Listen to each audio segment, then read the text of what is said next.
Well, welcome back, everyone. Good afternoon. I hope everyone's having fun so far. We're just getting started this week. Can you believe it's only Tuesday afternoon? When you think about it, so far you've had an overview of the role of a team lead, the strategic process this morning with JV. CK shared a vision for the future. We did some Wim Hof, and learned about mindfulness. You got to look at how emotional baggage can get in the way and how important it is to process and develop emotional maturity. And that session was something else. I really enjoyed it. I find growth is on the edge of that discovery, and discovery can sometimes be a bit uncomfortable. I know that Dr. Doug usually makes me uncomfortable, which is why I hang out with him sometimes. So I can imagine by now that we have a rooms full, virtual rooms full. The metaphor doesn't really fit in virtual settings, but imagine that we have a group of full of team leads feeling or about to feel how much is involved with leading a team. I mean, let's be clear, to be an amazing leader, you need to be focused on being the best human you can be, right?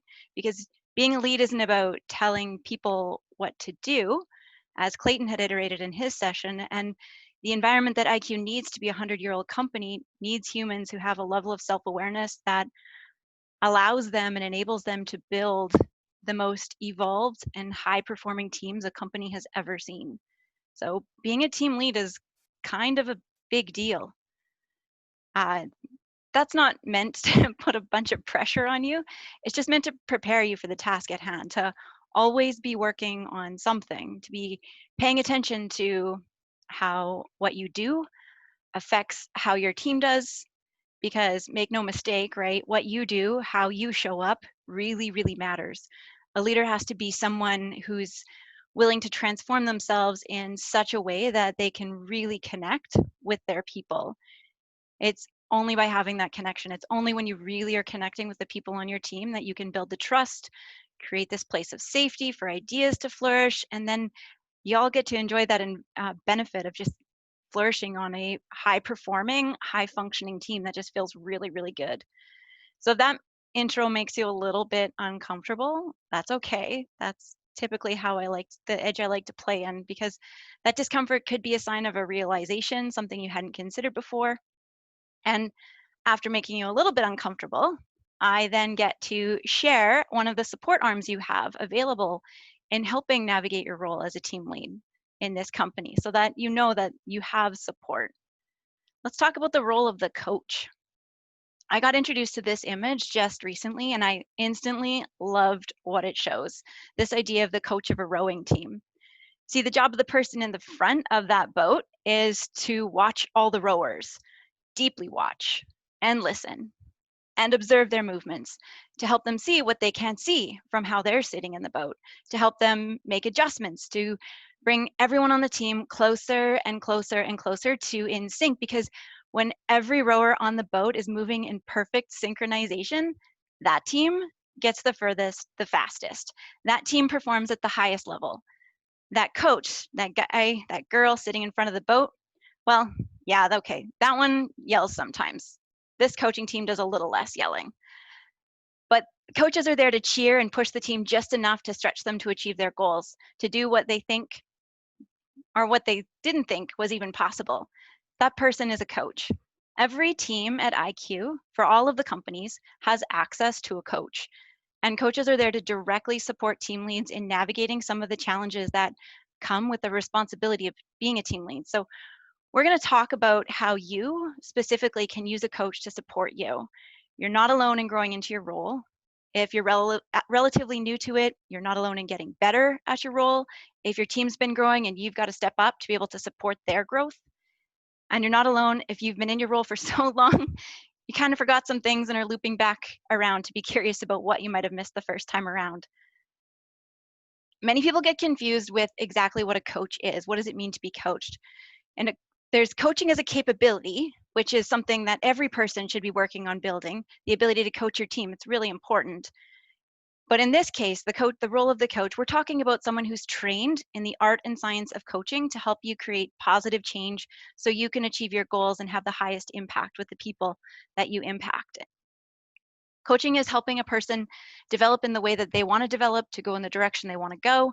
And it can look like a whole bunch of things, but it's not meant to be teaching. The coach doesn't say how you're going to achieve your success, but what the coaching team does is they ask questions and hold space for a person to find the solution to your own tasks. And the coach may help you explore options, dig a little deeper, but they're not going to pretend to know what option is right for the individual, because individuals, you have everything you need already. A coach doesn't know more than you. A coach believes that you've got everything you need already. And so they just help you to find your own answers. But here's a kicker though, in case you thought the coach was, the answer. A coach helps you find the solutions to your own questions, explore obstacles with you, but the coach isn't responsible for the outcome. Coaches aren't responsible for your successes or your setbacks. So you're the reason you succeed. The work you do is what makes you succeed. You have everything you need, and a coach is just there to help you slow down, see other possible paths, and get some obstacles out of the way. All right. So the first thing to emphasize from the coaching team, the very first thing, is the pledge of the coach. Coaching confidentiality is absolutely necessary in order for individuals to feel they can be open about the areas they're struggling with, right? To reach out and be like, I have no idea what I'm doing here, or man, I really screwed that up. To be able to be open and honest about mistakes that they feel they made, and to say, I need some help here. What's said between the coach and coachee is entirely confidential. It can't be shared in any other context unless it's been explicitly agreed by the coachee. All of the coaches have signed confidentiality waivers, and they're subject to disciplinary action if they violate those waivers. So this includes just passing on recommendations on an individual because of their observations. So I hope by now that what you're seeing are ways that you can put a coach in your court to support you. So let's take some time to get thinking about what you personally could use a coach for. I probably should give you a heads up at this point. One of my objectives today is to make it really clear how the coaching team can support you. One of my other objectives is to practice some self-reflection. So get ready to do some exploration of self, because leadership really does start with leadership of self. So you might find we touch some sharp edges, explore some areas that you've not really wanted to look at, but get excited if you find one, because finding a sharp edge is one of the ways that we can grow. So get your papers and pens ready, I guess is what I'm saying. So as a team lead, as I mentioned, you have access to the coaching team. And you can engage with someone from the coaching team right now, actually. So as you're going through this week and you need support with some of your takeaways, some of your aha moments, some of the things you want to work on, you can reach out to a coach and help them to engage you in just a follow-up plan if you're learning some things that are pretty important to you. If there's a problem that you're currently muddling through, the coaching team's there for you already. So let's chat about what the coaching team is here to do. We were created to support teams in becoming that fully sync rowing team, and to support team leads in their roles. So coaches support teams in a whole bunch of ways. If you're not already engaged with one, know that they're sounding boards. So maybe you've just got a tough conversation to have or a problem. They're there to just be a sounding board to help you sort through that. They, of course, as you've heard, they support the strategic meetings and the strategic process and your strategy. They can support on conflict resolution process. So just helping you navigate if you're running into conflict or friction in one of your interactions. They can help you develop team habits. My favorite, they can grow external self-awareness. We'll talk more about these things. And then they can help you with the personal development through accountability coaching or capacity coaching. So here's that's a quick overview of what coaches can do. So get thinking about kind of, what areas as a team lead, working with a team, responsible for impacting and influencing and stewarding a team environment, what areas would be useful for you? And let's just dive into those areas. So, those days when you feel that little niggling in your belly, to use one of the team's language, that little like ugh feeling because maybe you have a difficult conversation, or you're worried about hearing some difficult news, or your head is spinning with too many challenges and you just need help laying them all out to sort through all the stuff that's going on upstairs. Some people explain it as when you feel really uncomfortable and you don't want to do something. That's the kind of situation I'm referring to. So a coach is just a perfect to act as a sounding board and prepare you for that conversation, help you sort through some of the stuff going on upstairs. And you can personally reach out to a coach at any time on Slack. And it can just look like, hey, you got a moment? I need some help sorting through some stuff in my head. So I just want to take some time. You've got your workbooks. I know everyone's got them open on your desktop or your pen and paper there. And I just want you to think through this. So what are some of the times over the past month even, I'm sure you'll have lots of examples, to just think about specific problems or scenarios or conversations that you've had to kind of sort through yourself and thought, man, it would have been really great to just have a sounding board. Not someone who's going to offer me advice or solve it for me, but someone who can just receive and help me sort through it. And just think about, like, did you talk openly and honestly with someone about the challenge you had? Think about whether you were able to or why you weren't able to. If you have a current problem that you're trying to solve right now and you just feel really alone in solving it, um, that would be a good example. So let's just take a few minutes, and we're actually going to pause and do this, to be thinking about some of the challenges you've had in your role, in your world, that kind of got in the way of you being able to just seamlessly get your work done and help your team out. See if you can come up with 3 or 4.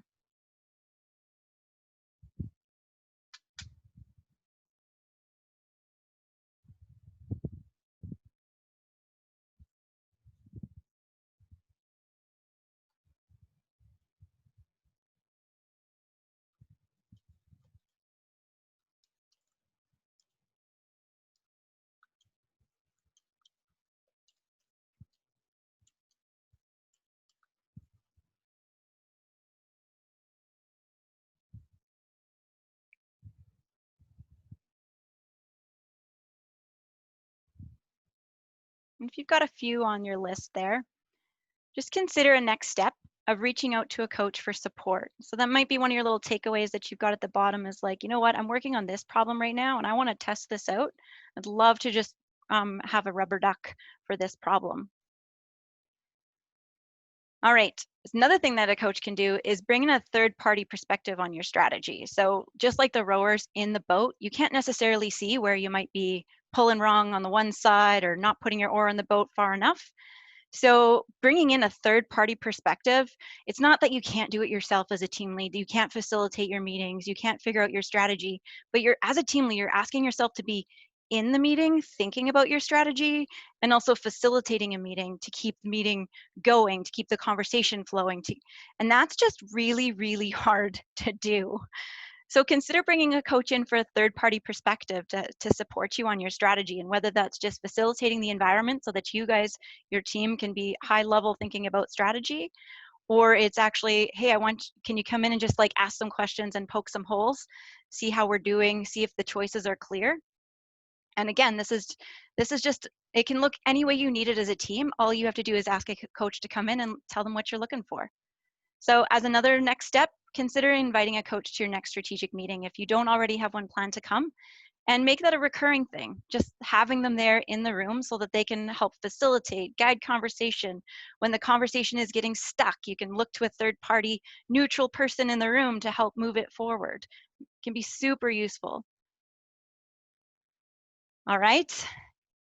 Team leads, team dynamics are such an important part of work getting done. If you've ever had a relationship where there's stonewalling or tension and people are avoiding or going around each other, you know that things just don't go smoothly or as well as they could. So being able to manage team dynamics and solve some of those friction points, getting into a place where people are enjoying work and achieving the results that are expected. And just like the rowers in the boat, the coach can support a team on friction points, right? Noticing, hey, I noticed that there's something going on in that team, or I noticed there's something strange about that relationship, the way that these two individuals talk to each other. I wonder if we should surface that and see what it's about. You can bring in a coach to help manage conflict, manage tensions. And this is one of those areas that if teams get really good at conflict, if you're able to embrace it, recognize the opportunity that's in it, and be able to move through it with less of an impact, those are the teams that go the further, the fastest.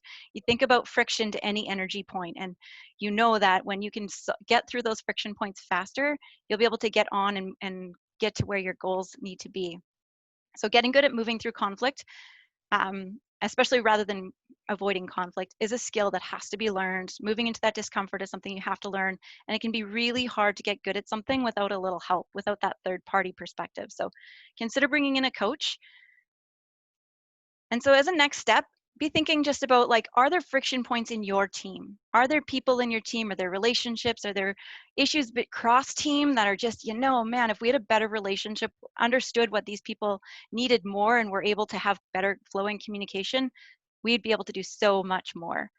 So just take a second to think about, is there points of friction in you being able to be effective as a team lead, either within your team or across teams, that be really great to have a conversation with a coach, throw around some ideas, potentially go through the conflict resolution process. And I don't know if you guys have the same experience, but I've always noticed whenever you stay in a relationship with conflict and you decide we're going to invest in getting through this, like a marriage as an example, you fight with your partner or your spouse, you're going to stay in it because it's really hard to you can't just avoid them forever. So you're like, okay, we're going to do this. And we invest so much more time in resolving conflict with those relationships, when in reality, we see the people at work almost more than we see those other relationships, and don't invest the time and commitment to move through those conflicts. So consider using a coach to help you there. So you can use a coach to build team habits as well. Maybe your communication isn't what it could be on your team, or your ability to give feedback, your ability to prioritize work. You can enlist the support of a coach to just come in and do a short-term program with your team for specific outcomes. So you can bring them in with a very set amount of goals, help them to customize some training and some outcomes, and the coaching team can help you with that. So a possible step you might want to write down, knowing that you have the resource of a coach available. Do you know what would be most useful for your team? What skills, abilities, knowledge that if your team was just a little bit better, was smoother at, would really excel you into where you want to be as a team? And maybe an even better next step is, how about ask your team what they would like to get better at as a team? And you can reach out to the coaching team and IQU to support you and your team in developing in those areas. This is a support arm that's being built and put together to support team leads in developing the best teams.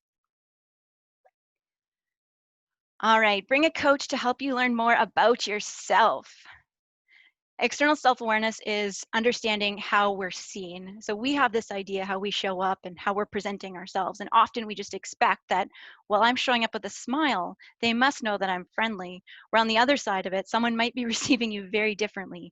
So external self-awareness is understanding how you're seen, something that's usually hindered because people don't want to share feedback, or we don't want to hear it actually, how someone's seeing us.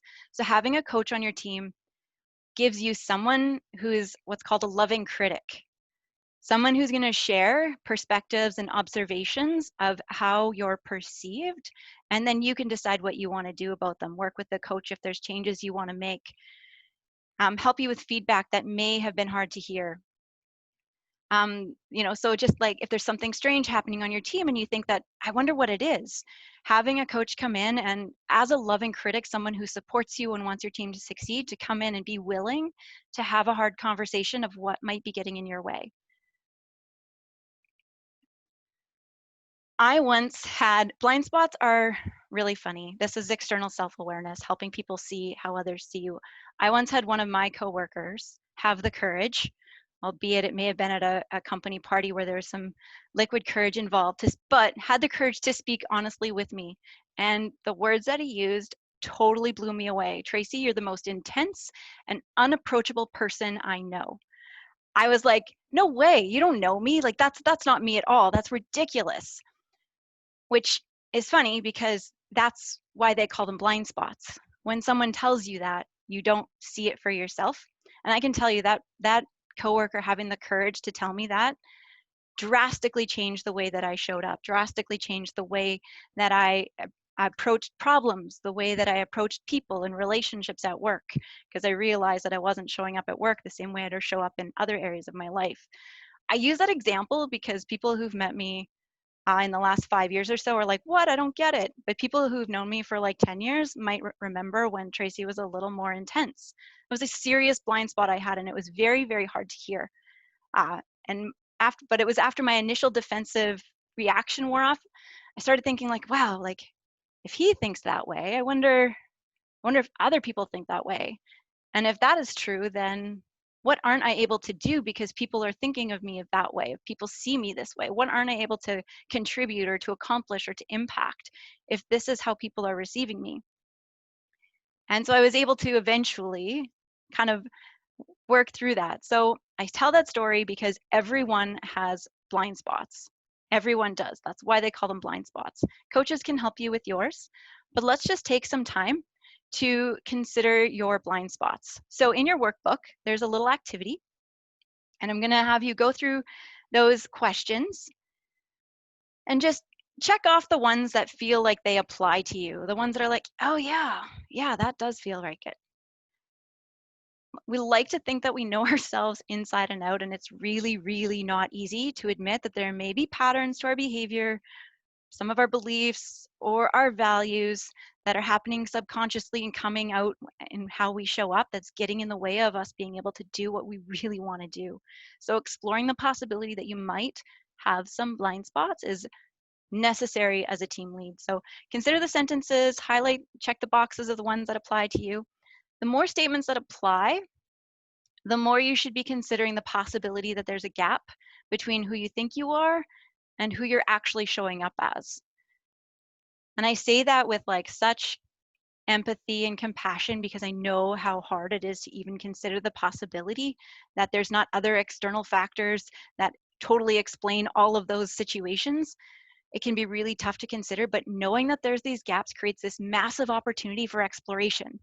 And once you explore and unlock those blind spots and know how you're showing up and you can make different decisions, you can unblock paths that you hadn't been able to access before. So if it helps, just get curious like an explorer as you're going through those sentences, just like, is it possible? Is it possible there's something I don't know? Blind spots are those behaviors and patterns that frustrate the people around you, and they might not be open to telling you. So shedding light on them will open up these opportunities to have an even bigger impact. So this exploration is really important. I'll give you a few minutes.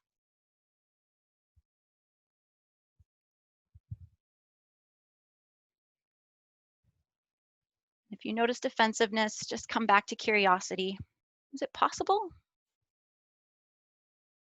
If it were true that this was a blind spot, what would be possible if I could show up differently?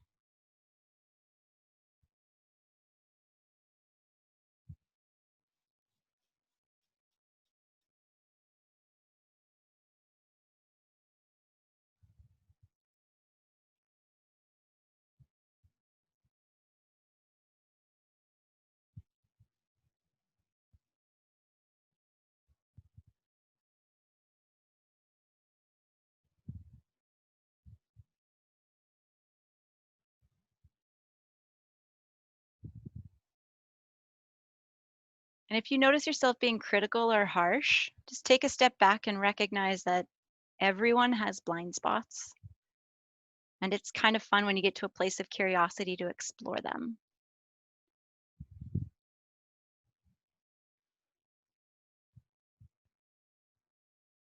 As a possible next step, if you did find a few areas that you're like, oh, that might be something, you might want to write it down and consider exploring it openly with a coach. During the session, I had this come up. I'm wondering if there's something there. How would we go about exploring if this is really getting in the way of me being the best team lead I can be by focusing on being the best human I can be? Always going back to curiosity. It's much easier to explore when you can be the observer rather than the person in the experience.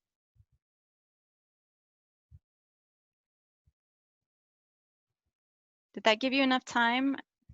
Nods, heads up. Okay, awesome. Thank you. Okay.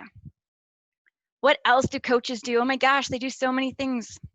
They can also help to execute on a personal development plan. So if you've, as a team lead, it's likely that you have areas you've already identified that you need to get better at in order to be able to support your team more fully, to show up for them in the way that they deserve and need in order for them to be a high functioning team. And so if you've got this thing you've already recognized, or maybe you kind of have an idea there's something there but haven't quite put your finger on yet, It's a great opportunity to use a coach to develop an actual growth plan for you to get better at something, because you only get better through practice, and you only practice if you keep it held in top of mind, and you hold it top of mind when someone else helps you, which is why the coaching industry is massive. It's a huge industry because humans don't keep this stuff top of mind. We just do what we're used to doing, and we get used to the old ways, and it takes energy to grow. So having a coach there who's holding your hand, who is reminding you of what you said was important, who's helping you to build a plan, who's helping hold you accountable to that plan, and asking hard questions of like, you didn't say or you didn't do what you said you were going to do. Is it still important? What got in the way? Asking you questions that help you to grow so that you can show up as the best lead that you can. And it can be a simple thing, a simple goal, an action plan. You can set parameters around how long it is. Your relationship with a coach, you're not getting married. You'll likely work with a whole bunch of coaches and different points. There's no ongoing marriage when you start working with a coach. So if you have commitment issues, don't worry about it. Lots of the coaches do too. So at this point, I should probably stop because I'm making some assumptions here. The first assumption I'm making is that the people here believe that it's possible to get better, that it is possible that you can improve the skills you have, gain more knowledge, improve your abilities. So that's my first assumption. And I just want to do a little check here and just see if this resonates with you. So on your screen should be a little anonymous poll. No one knows who you are when you answer it, so don't worry. And the results are not used in any way except for sharing with this group. So just take a quick moment to answer how much you agree with the statements. Remembering that what's interesting is you pretty much adopt the mindset before you're 8 years old. So whatever mindset you have, whatever belief system you have, you kind of got it ingrained in you before you were making choices about what you wanted to believe as an adult. So it's okay, whatever you believe.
Gonna give it a few more minutes as there's still a few votes coming in.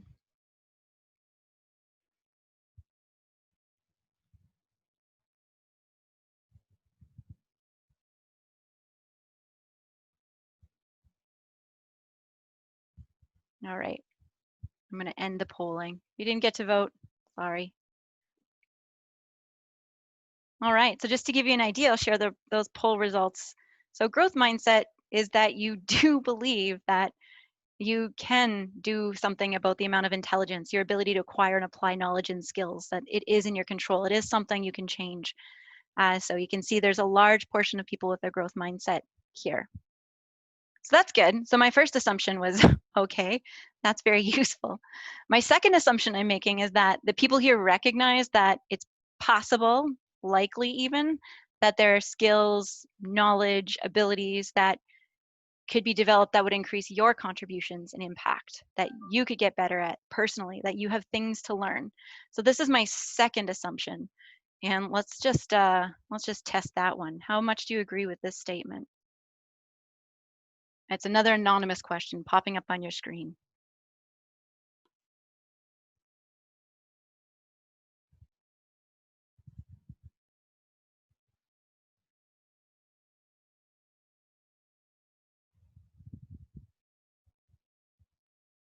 Oh, good. My assumption is being confirmed. This makes this whole session a little more useful. I wonder what would have happened if my assumption wasn't confirmed. The session would have gone off the rails. So thank you for that. Okay. I'm just going to close up polling and share that out. Well, that's great. So this is good. This makes this makes the session more useful to know that most people here agree that they've got something, some area, some knowledge, some skill, some ability that if they got better at it, they could have a impact. They could be a better leader. So, and these are really important assumptions because the view you adopt, this growth mindset over a fixed mindset, has a profound effect on the way you lead your life, how you show up. This includes how you show up as a leader and how you show up outside of the workplace as well, how you adapt and evolve over time. And I want to point this out because a coach is really only useful if you believe that you have knowledge, skills, or abilities that you want to further develop, that you want to get better at. So on this next slide, I'm going to point out some areas that are useful for leaders to be strong at. And I'm going to show this to you not to overwhelm you. Okay, well, maybe a little bit, but so you can just see how complex the role of a leader is. And you can see how nice it might be to have someone to support you in becoming the best leader you can be. So some of you might have been through LDP, and these first 5 may be familiar. If you haven't taken LDP, it gives you a sense of the 5 important practices that leaders are encouraged to pay attention to and grow in. You can see it's a pretty long list, and that's just like the top of the iceberg. There's so many areas that leaders can build capacity in, and the best part is you aren't expected to do it alone, and you aren't expected to be good at them all. Being able to recognize the areas that you're not so proficient at and the ones that you are so that you can make plans, the areas that if you were more proficient at, maybe areas of highest leverage, man, if I got better at this thing, at effective listening, it would ripple out into all of the other areas of me showing up as a leader. So you can start to look at, oh, here's a highest leverage, let's work on this one thing. So just knowing where you're at in the skills that are most useful to your success and then choosing which area to focus on to support your goals. And that's one of the things that coaches can help you do and explore. So just think about that entire bucket of skills that you have. And some you're really proficient, others maybe not so much. When you apply just a little bit of energy to a growth plan, and you can see those areas move over time. So another thing that might be useful to write out in your book is just if there is one of these areas that kind of gets you like, oh, you know what? That's something I keep telling myself I'd really like to get better at. I keep saying it year after year after year, and I've done 0 things to actually do anything about it. So if you want to write it down, and that's a great starting call with a coach to be like, you know what? I'm committing to get better at this as a team lead because my team deserves it and I want to be the best leader I can. All right, let's do some exploration. One way to identify areas of opportunity is to look at history. So let's just take about 5 minutes to sort through the last 6 months of your time. 6 months, a year. I want you to really dig in here to think about what are some of the events that have occurred over the past 6 months that caused you to experience this sense of being stuck. Whether it's problem spaces, relationships. Another way to think of it is what are some instances where you found yourself showing up or behaving in ways that wasn't how you would have preferred? You know, if you were better at a skill or showing up in your ideal self, you wouldn't have shown up this way. So think about points of tension, points of conflict, maybe moments of frustration. Those feelings are a really good indicator of a place where you're experiencing friction. So when that sort of emotion comes up, friction's just a really great indicator that something isn't going as planned. And if you can start to find patterns in those friction points, you can start to find ways that you can level up that can reduce the frequency of those friction points. So it's common that when I have a point of view and someone from a different team, we don't get anywhere. And I avoid that conversation from now on. Or it's common that when there's a problem, I just solve it myself and then the team doesn't really believe in what we're doing. So just think about some of the events where you felt like you were stuck. There was an idea and it wasn't happening. You didn't show up in the way you wanted. Think about reactions. So those reactions are just another great way to find trigger points to you. Someone said this and, oh, did I ever not show up in a way that I'm proud of? Or if if I was better at that type of conversation, I would have showed up a whole different way. So, because reactions are the feelings, behaviors, thoughts that reveal those strengths and weaknesses, because that's your quick reflexive thinking that causes those reactions. So paying attention to them is a great place to start looking when there's areas that may benefit from building capacity. And that's really what we're talking about here.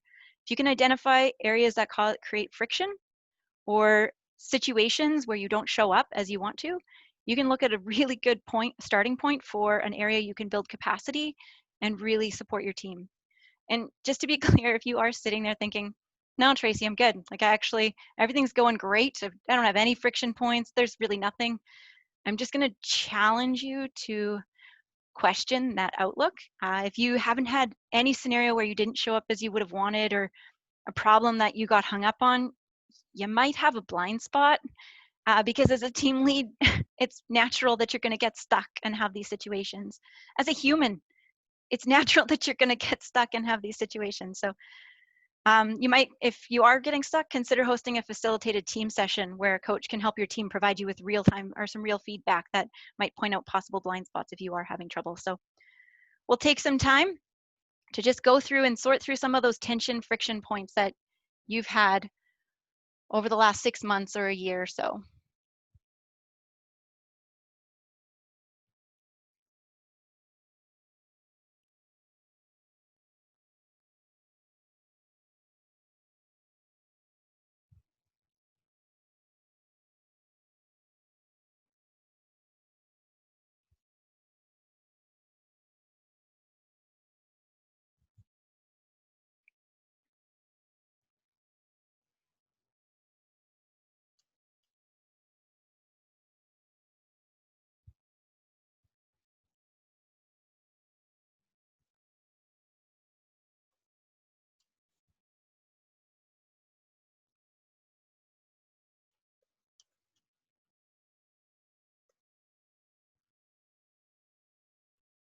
Allow yourself to really, really contemplate.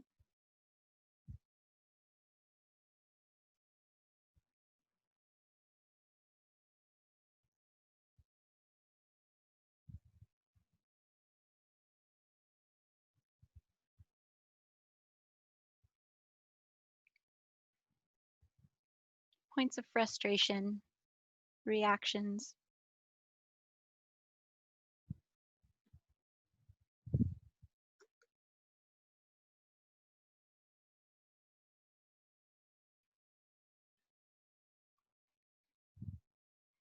If you're having trouble, feel free to Slack someone who might have some ideas for you.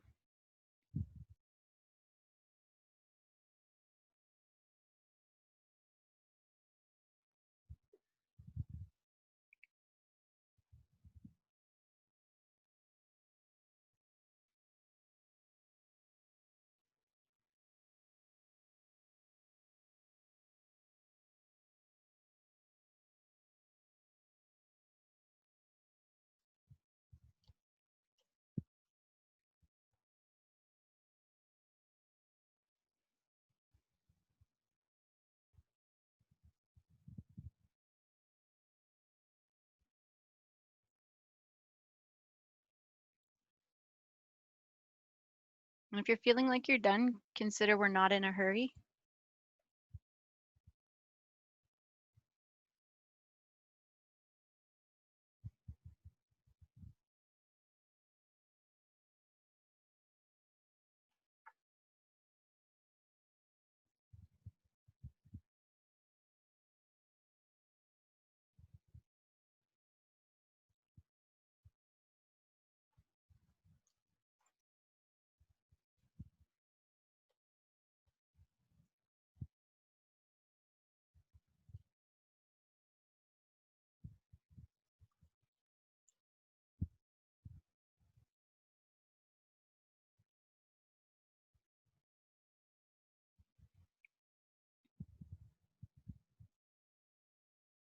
And what's interesting is this is the work as a team lead you often don't take the time to do, to explore this way.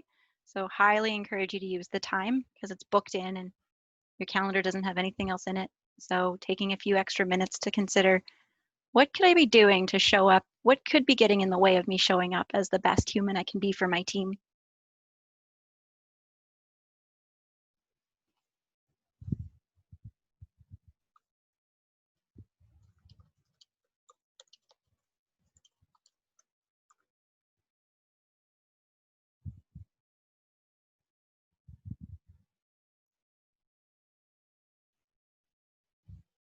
if you notice some themes or patterns, maybe particular um, uh, instances, specific situations that keep coming up, maybe there's specific humans that you just seem to constantly bump heads with. It's helpful to be thinking about what values they might have that really get you going.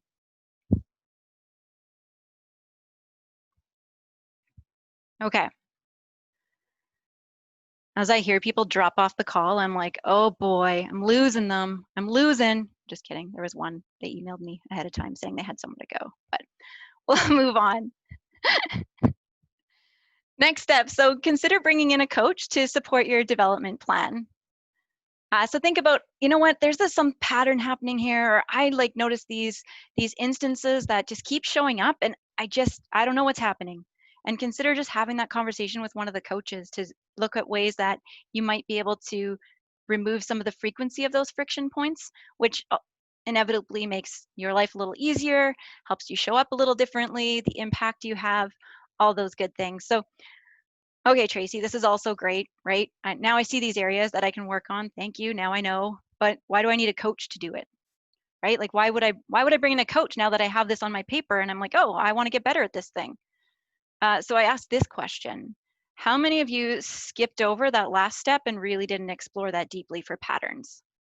How many people kind of got distracted and went in and like started doing something else because they're like, right? I'm going to guess a percentage of you did just that. That you're like, yeah, I'll do this later. This workbook, I got it on my desktop. I can do it later. I'm going to go and check my Slack and catch up on email because Tracy's been talking for like 40 minutes already, and I'll go do some other things. So, but there's a percentage of you that did just that. You skipped it. You didn't do the work. You didn't do the work. And it's okay. It's human. That's why I know what happened because it's human. And so that's why bringing a coach in. Or here's another one. How many times have you tried to answer a question? Someone asks you, like, think about this, and you just kind of skim the surface of it. You don't really explore it. A question you ask for yourself is even worse. If you're like, oh, I wonder why that happened. You won't really take the time to explore something to the depths where you can actually make a difference and really understand what caused it. Because we tend to not spend the time exploring at the same level when we do it for ourselves. Consider how much harder you'll work if you bring in a fitness coach who's like telling you and challenging you to push those last reps out. But if you're doing it yourself, well, I'm going to skip the third circuit, whatever, right? This is what a coach does for you. This is where individuals who are looking to level up bring in coaches to support them in that effort. Because what happens is that getting to a place where you really start to understand the patterns and behaviors when you're trying to do it yourself is harder. A rower cannot see how their paddle's hitting the water. They don't have that perspective. It, it's really hard to do the work yourself when you don't have someone who's willing to be your loving critic and to help you explore and to challenge you to explore. We just can't see ourselves for real. We sure like to think we can, but we just can't. Mastery of a sport, an activity, anything requires intentional and ongoing practice. It requires self-awareness that only comes from vulnerable and honest exploration. And you can't be an incredible leader unless you're working on becoming an incredible human. So mastery of self, leadership of self becomes the single thing that you can do that will have far-reaching impacts to your team. And honestly, beyond that. Right? When you're working on being the best human you can be, recognizing patterns and how you're showing up, patterns that aren't enabling others, patterns that aren't contributing to the success of others, and you're recognizing those patterns are probably showing up in other places in your world. And so when you're working on them, becoming the best human you can be, that's going to help your family, your relationships, everything going on in your life. It's all connected. Okay, great, Tracy. So what next? So the coaching team is just getting ramped up. Some of you have heard of it. Some of you aren't really familiar with it yet. And well, we're going to be working really hard over the upcoming months to just increase some of the training that all of the team members have, increase what we can do for teams. Today, we just have such a diverse team that can support you in so many different ways, such different unique styles amongst all of the coaches that are on that team, different backgrounds, different skill sets.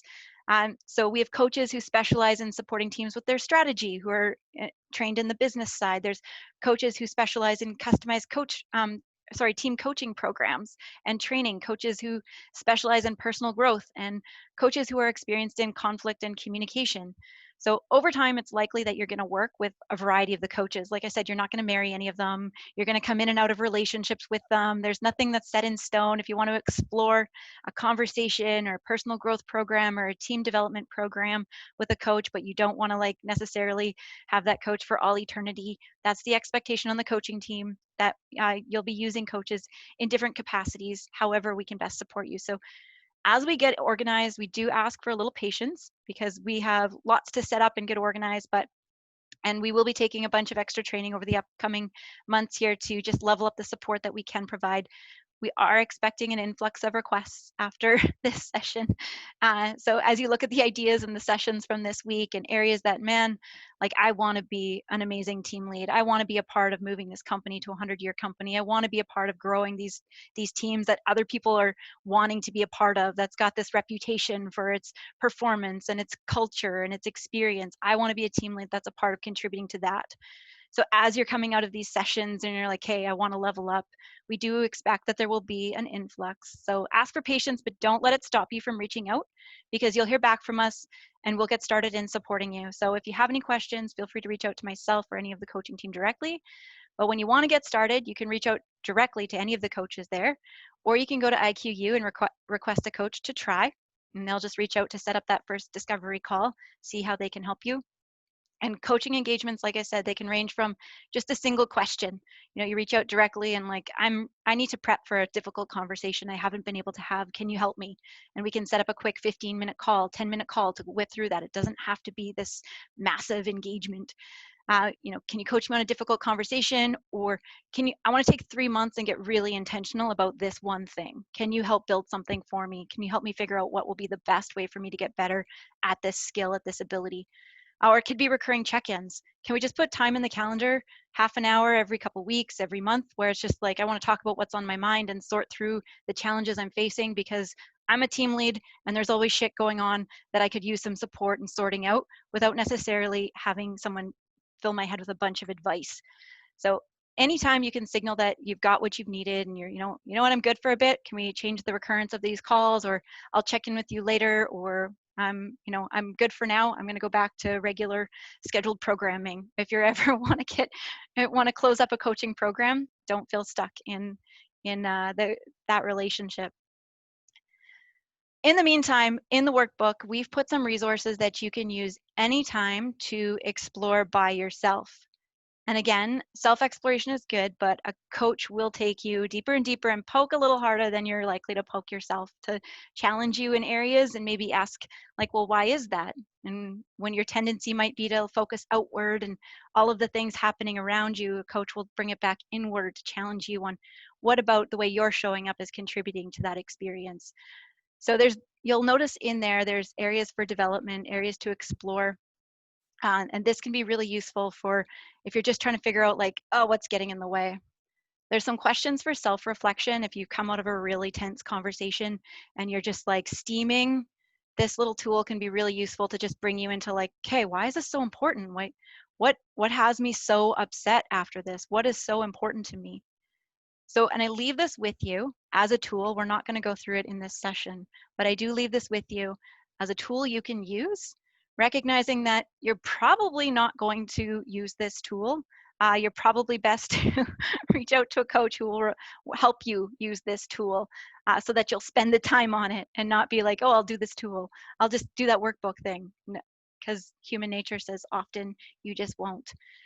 There's personal development plan in there as well. If you want to go in and just dig into like, what are those things that you want to do? Think about what does it look like and why is it important to you? So basic questions to help you to explore. That's what the coaching team is here to do. One final question I have for you though. Now, knowing what you know and knowing what's expected of you as a leader, knowing the support options you have available, how are you going to use a coach? And what questions do you have for me?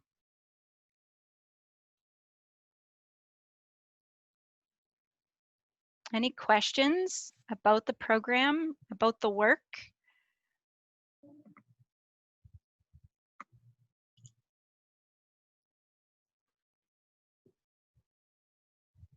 Tracy. I think like I had one issue where I had trouble connecting with a team member in one-on-ones. That team member since left, but that was something that was causing me quite a lot of frustration.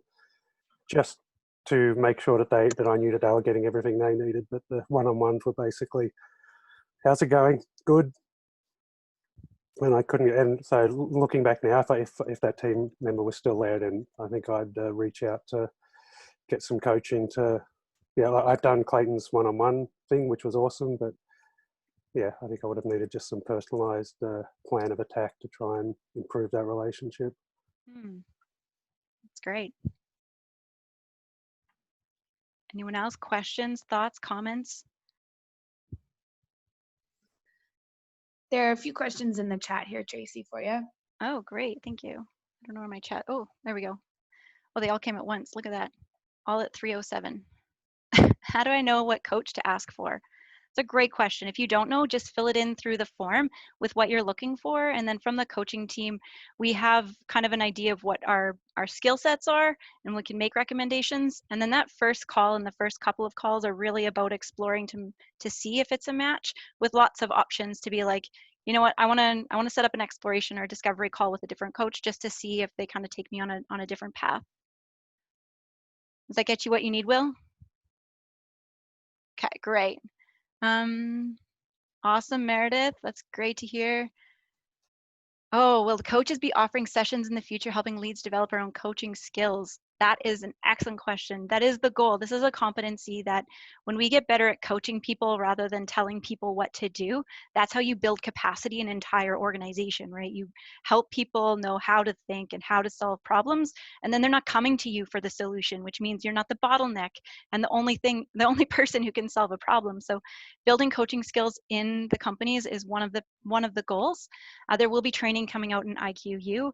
And if you're interested in just if that's something on the team that you'd like, or as a team lead, you want to develop your own, you can start working with a coach to help you develop your coaching skills too. What do we got here? Didn't know we could poke a coach? Absolutely. Yeah, if you wanna bring in a coach for your OPSP review once a quarter, just reach out and ask for. You can submit through the website, or you. Well, you're killing me. You can submit through the website and ask for a specific one, or you can just ask for whoever's available. But if you do have a specific coach that you've got a relationship with and are just looking for help with, feel free to reach out directly to them. Who coaches the coaches? Yes, we do have our own. We coach each other, and we do have our support systems as well. I've had help from Agile coaches before. Does this group of coaches complement that? So Agile coaches were more like a specific specialty.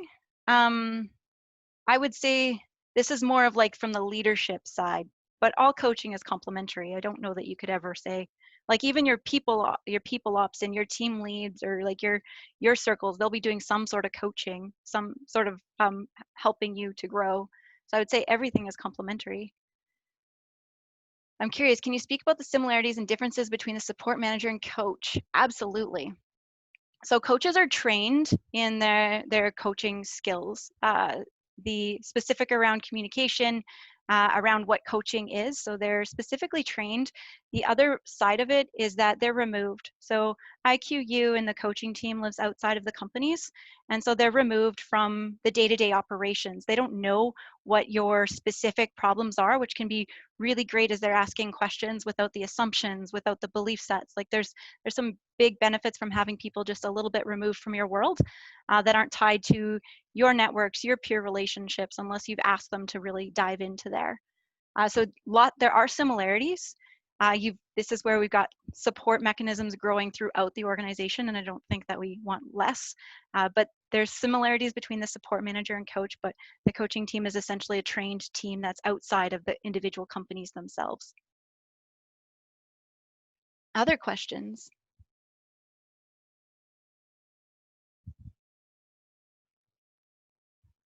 Excellent. Well, that's all. I'm not going to talk any longer than I need to. If anyone was working through some of those questions and they were struggling, or if they had any questions about some of the exploration exercises, if you felt some sharp edges when you were exploring blind spots, feel free to reach out. It's fascinating discovery when you can get to a place where you're like, okay, I'm ready to go and like dig into that thing that's been getting in the way of me really supporting my people. So feel free to reach out at any time if you have questions. That's all. Thanks so much.